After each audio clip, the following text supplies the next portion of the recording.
La máscara dorada de Tutankamón ha sido objeto de estudio durante 100 años. Cada centímetro parecía medido, catalogado y completamente explicado. Entonces, un equipo sin ningún interés particular en el antiguo Egipto dirigió instrumentos de laboratorio diseñados para joyeros y especialistas forenses directamente hacia ese mismo oro, herramientas que no tenían ninguna razón de estar cerca de un faraón. Nadie esperaba que el metal guardara algo más, y sin embargo, lo guardaba. El rostro. El mundo entero lo conoce. Howard Carter descubrió el acceso a la tumba de Tutankamón en el Valle de los Reyes el 4 de noviembre de 1922, con el financiamiento del acaudalado coleccionista inglés Lord Carnarvon. Hicieron falta 3 años más de cuidadosa excavación, sala por sala, antes de que el equipo de Carter llegara hasta la momia. El 28 de octubre de 1925, levantaron la tapa del ataúd más interior de 3 sarcófagos anidados y contemplaron la máscara dorada por primera vez en aproximadamente 3250 años. Carter describió el rostro como sereno y hermoso, con los mismos rasgos presentes en las estatuas del rey repartidas por toda la tumba. La máscara mide unos 54 centímetros de altura, poco más de 21 pulgadas, y pesa más de 10 kilogramos, alrededor de 22 libras, fabricada casi en su totalidad en oro. Sus ojos están formados por obsidiana y cuarzo. Las cejas y los párpados están incrustados con lapislázuli, y un amplio collar sobre el pecho sostiene cornalina, vidrio de color turquesa, y otras piedras semipreciosas. Una cobra y un buitre se elevan desde la frente, representando el Bajo y el Alto Egipto, unidos bajo un solo gobernante. 2 meses después de su descubrimiento, la máscara recorrió los casi 640 kilómetros que la separaban del Museo Egipcio de El Cairo, donde permaneció expuesta durante casi un siglo antes de trasladarse finalmente al nuevo Gran Museo Egipcio de Giza, tras su inauguración completa en noviembre de 2025. La nueva exhibición permite a los visitantes rodear la máscara por completo por primera vez, dejando a la vista el conjuro protector grabado en su espalda y hombros. Durante casi un siglo, el antiguo Museo del Cairo nunca permitió observar la máscara desde el ángulo que ahora era posible, ya que había permanecido con la espalda apoyada contra una pared. Durante la mayor parte de ese tiempo, la máscara fue tratada como un capítulo cerrado de la historia, admirada pero pocas veces cuestionada. Esa certeza comenzó a resquebrajarse en el momento en que los científicos por fin apuntaron equipos de análisis reales directamente sobre el oro, la prueba que no buscaba ningún misterio. En 2014, un equipo de investigadores japoneses, que incluía a M. Uda, Aishaki y M. Baba, obtuvo el raro permiso de estudiar la máscara mediante un dispositivo portátil diseñado para leer la composición química del metal sin cortarlo ni extraer ni una sola partícula. Sus herramientas combinaban 2 métodos, la fluorescencia de rayos X y la difracción de rayos X, ambos capaces de dirigir un haz hacia un punto diminuto en la superficie de apenas 2 milímetros de ancho, para luego analizar lo que rebotaba e identificar con exactitud qué elementos y estructuras estaban presentes. Todo el proceso se llevó a cabo al aire libre sin causar ningún daño a la máscara. El objetivo era modesto. Los investigadores querían catalogar los materiales que componían la máscara y el trono dorado hallado en la misma tumba, confirmando qué piedras de colores y qué vidrio se habían utilizado y cuán puro era realmente el oro. Nadie entre los involucrados esperaba que los resultados cuestionaran lo que los historiadores ya creían saber sobre el objeto. El estudio fue publicado ese mismo año en un libro que rendía homenaje al egiptólogo japonés Sakuji Yoshimura, concebido como una referencia directa para futuros investigadores y no como un descubrimiento destinado a los titulares. Sin embargo, Los números que arrojó el análisis del rostro de la máscara contaban una historia distinta a la del resto de la pieza. La capa oculta bajo la superficie. El escaneo confirmó que las láminas de oro que conforman la mayor parte de la máscara tienen 23 quilates, una pureza muy elevada y coherente con la orfebrería real egipcia. Pero la superficie del rostro en sí misma presentaba algo adicional.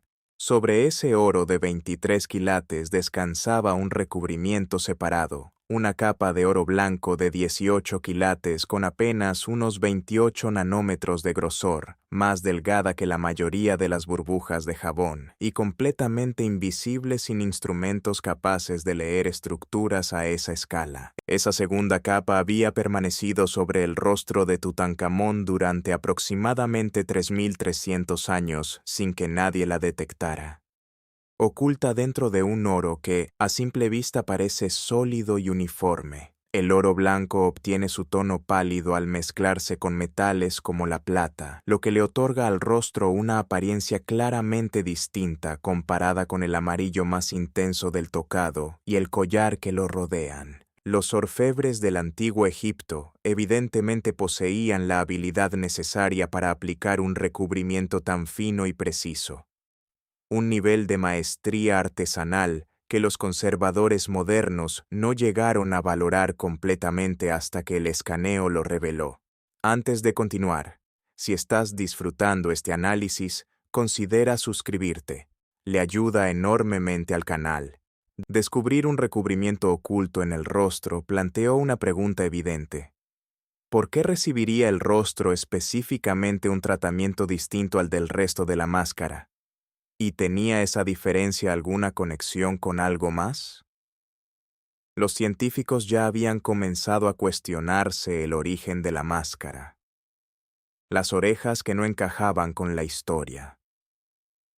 El egiptólogo británico Nicholas Reeves llevaba estudiando esa misma cuestión desde 2001, aunque su teoría no captó atención generalizada hasta 2015.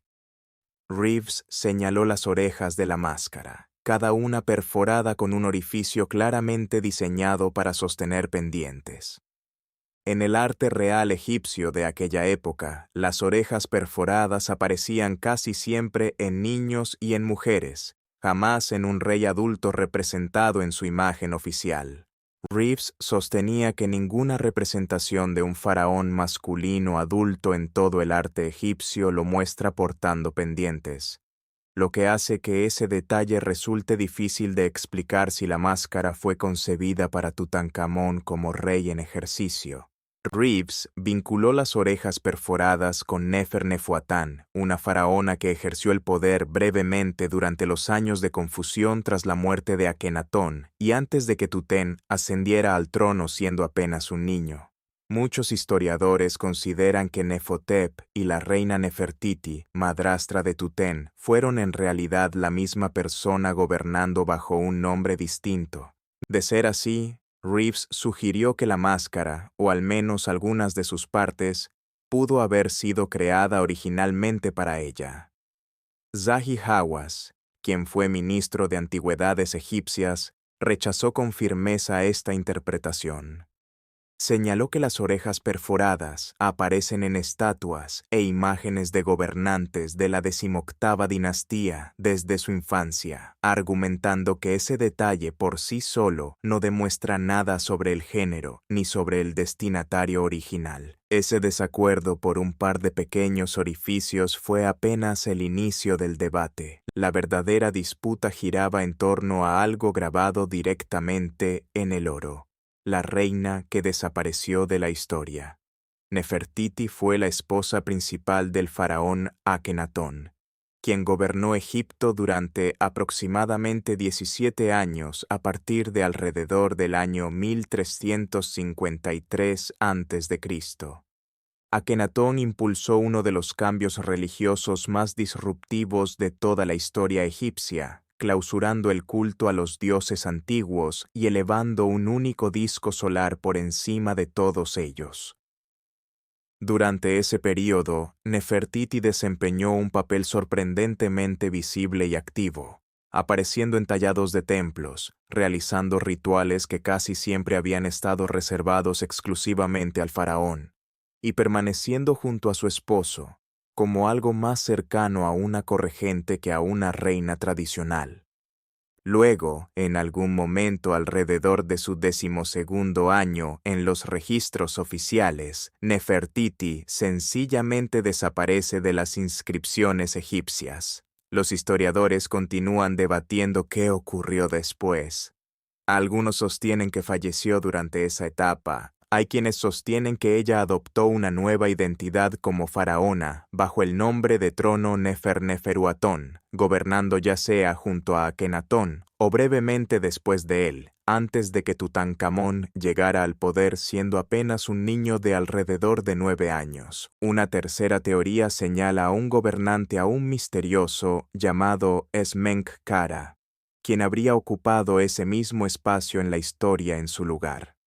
Sea cual sea la versión correcta, la revolución religiosa de Akenatón se derrumbó casi de inmediato tras su desaparición. La corte real abandonó la nueva ciudad capital que él había fundado, regresó al centro tradicional del poder en Tebas y devolvió a los antiguos dioses su lugar de siempre.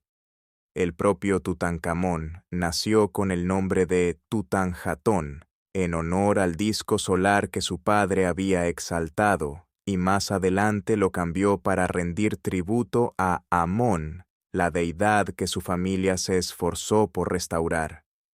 Como los registros fiables de aquellos años son muy escasos, los historiadores disponen de mucho menos material aquí que para casi cualquier otro período de la historia real egipcia. Precisamente esa laguna en los registros es la razón por la que los investigadores se volcaron con tanta intensidad sobre el cartucho de la propia máscara, con la esperanza de que el metal hubiera conservado lo que las inscripciones oficiales no preservaron: el nombre que yace bajo el nombre visible. Reeves también examinó el cartucho, el marco ovalado que los egipcios empleaban para encerrar un nombre real grabado en las correas que recorren los hombros de la máscara. Describió la superficie que rodea el nombre de Tutankamón como notablemente desgastada y retrabajada en comparación con el grabado nítido y limpio que aparece en otras partes de la pieza.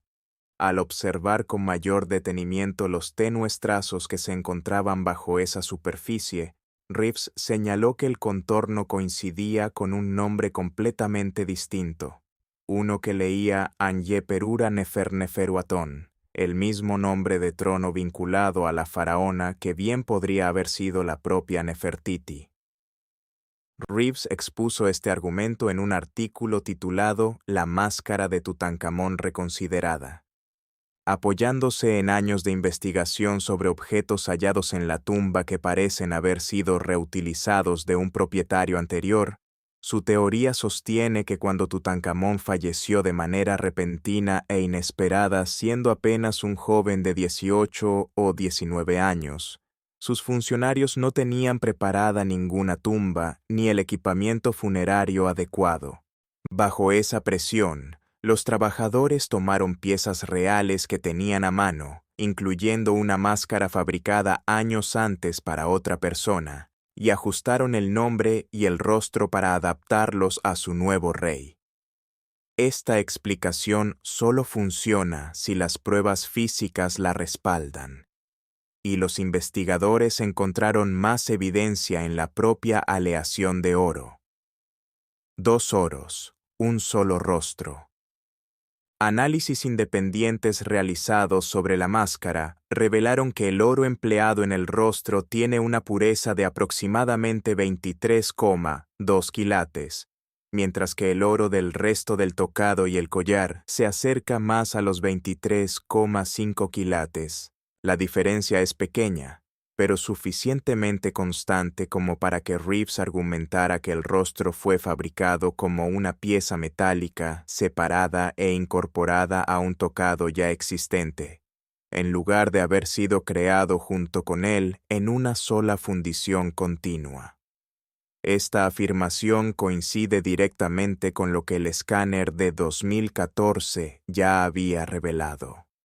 un rostro con una aleación de oro ligeramente distinta, recubierto después con una finísima capa de oro blanco pálido que nadie había detectado en 90 años de exhibición, apunta claramente a un rostro que fue sustituido en lugar de ser original a la pieza. Reeves sostuvo que el tocado, el collar y las orejas fueron elaborados originalmente para Neferuaton, mientras que el rostro que hoy podemos ver fue añadido posteriormente, reemplazando el que hubiera estado allí en un principio. Nada de esto demostró la teoría de manera irrefutable, pero proporcionó tanto a escépticos como a partidarios detalles físicos concretos que merecían seguir siendo analizados. Esa revisión más exhaustiva llegó antes de lo que nadie esperaba, impulsada por un incidente que nadie había previsto. El suceso que obligó a examinarlo todo más de cerca. En agosto de 2014, unos trabajadores del Museo Egipcio de El Cairo desprendieron accidentalmente la larga barba trenzada de la máscara mientras realizaban reparaciones en la iluminación alrededor de su vitrina. En lugar de informar el daño por los canales correspondientes, el personal la volvió a fijar en silencio utilizando pegamento epoxi industrial, dejando una capa gruesa y visible en la unión donde la barba se encontraba con el mentón. La reparación mal ejecutada permaneció oculta al público hasta enero de 2015, cuando el daño fue finalmente revelado y confirmado por el Ministerio de Antigüedades de Egipto. Las autoridades convocaron al conservador alemán Christian Ekman, especialista en restauración de vidrio y metal antiguos, para remediar el problema de manera adecuada. A partir de octubre de 2015, Ekman encabezó un equipo conjunto alemán y egipcio que durante 9 semanas retiró la barba, eliminó el epoxi y la recolocó utilizando cera de abeja, un material más cercano a lo que los orfebres del antiguo Egipto habrían empleado. Como parte del trabajo, el equipo realizó un escáner tridimensional completo de la máscara, el primer estudio detallado de sus técnicas de fabricación que jamás se había llevado a cabo. Esa investigación reveló que la barba ya se había desprendido en una ocasión anterior, en algún momento después del descubrimiento de la tumba, y que no había sido correctamente recolocada hasta 1946. 8 empleados del museo, entre ellos un exdirector, fueron posteriormente sancionados y disciplinados por el incidente. El escándalo avergonzó internacionalmente al sector de las antigüedades de Egipto, pero también dio lugar al examen físico más exhaustivo que la máscara había recibido desde que abandonó la tumba. Aún con todos esos nuevos datos en mano, no todos los expertos coincidieron en que la historia apuntara hacia Nefertiti. Los científicos que piden cautela señalan que los funcionarios e investigadores egipcios han cuestionado de forma consistente la idea de que la máscara hubiera sido concebida originalmente para alguien distinto al propio Tutankamón. Zahi Hawass ha declarado sin rodeos que las orejas perforadas no significan nada por sí solas, ya que aparecen en representaciones de jóvenes miembros de la realeza de la dinastía 18 sin distinción de género. Sabah Abdel Razi, exdirectora del Museo Egipcio, señaló el hechizo protector grabado en la parte posterior y los hombros de la máscara, argumentando que su redacción vincula repetidamente nombres y títulos asociados a Tutankamón, lo que según ella debilita cualquier afirmación de que la pieza perteneció a otra persona. También se ha señalado que durante la restauración de 2015, el equipo de dirección alemana verificó específicamente si existía algún rastro del nombre de Nefertiti en la máscara, y no encontró ninguno. La teoría más amplia de Reeves, según la cual el enterramiento no descubierto de Nefertiti se encuentra detrás de una pared oculta dentro de la propia tumba de Tutankamón, topó con una resistencia similar. Exploraciones de radar realizadas por un especialista japonés en 2016 sugirieron la presencia de espacios huecos tras la pared norte de la tumba, pero una investigación posterior llevada a cabo por un equipo italiano de la Universidad Politécnica de Turín no halló evidencia alguna que respaldara esa interpretación. Una exhaustiva revisión académica de 2021, que analizó cada exploración de radar y cada argumento sobre el tema, concluyó que el conjunto de las pruebas se oponía firmemente a la existencia de un enterramiento oculto de Nefertiti, aun reconociendo que algunos objetos de la tumba habían sido reutilizados de un propietario anterior. Lo que sobrevivió a cada ronda de ese debate fue el metal en sí, ubicado exactamente donde el escaneo de 2014 lo detectó, sin alterarse, independientemente del lado del debate en que cada uno se situara, y de lo que todo ello pudiera significar. Si se eliminan las teorías contrapuestas, un hecho permanece inquebrantable. Un equipo que utilizaba equipos diseñados para análisis químicos, no arqueológicos, descubrió un recubrimiento de oro blanco de 18 quilates, de apenas 28 nanómetros de grosor, sobre el rostro de Tutankamón, oculto dentro de un metal que millones de personas habían contemplado directamente durante generaciones. Esa medición no está sujeta a debate como sí lo está la teoría sobre Nefertiti. Ocurrió y nadie lo documentó hasta que los modernos escáneres finalmente lo detectaron. Si esa capa oculta, las orejas perforadas y el cartucho desgastado suman una identidad tomada de una reina olvidada, o simplemente reflejan el trabajo apresurado y hábil de antiguos orfebres, sigue siendo uno de los debates más activos de la egiptología en la actualidad. La máscara se encuentra ahora en el Gran Museo Egipcio de Giza, un recinto que abarca aproximadamente 500.000 metros cuadrados y que por fin reúne más de 5.000 objetos procedentes de la tumba de Tutankamón en un mismo espacio. Un lugar que el propio equipo de Howard Carter jamás habría podido imaginar al encontrarse dentro de aquella sellada tumba en 1922. Los científicos continúan trabajando para comprender plenamente un rostro que el mundo creyó conocer desde siempre. Si disfrutaste este video, no olvides suscribirte y nos vemos en el próximo.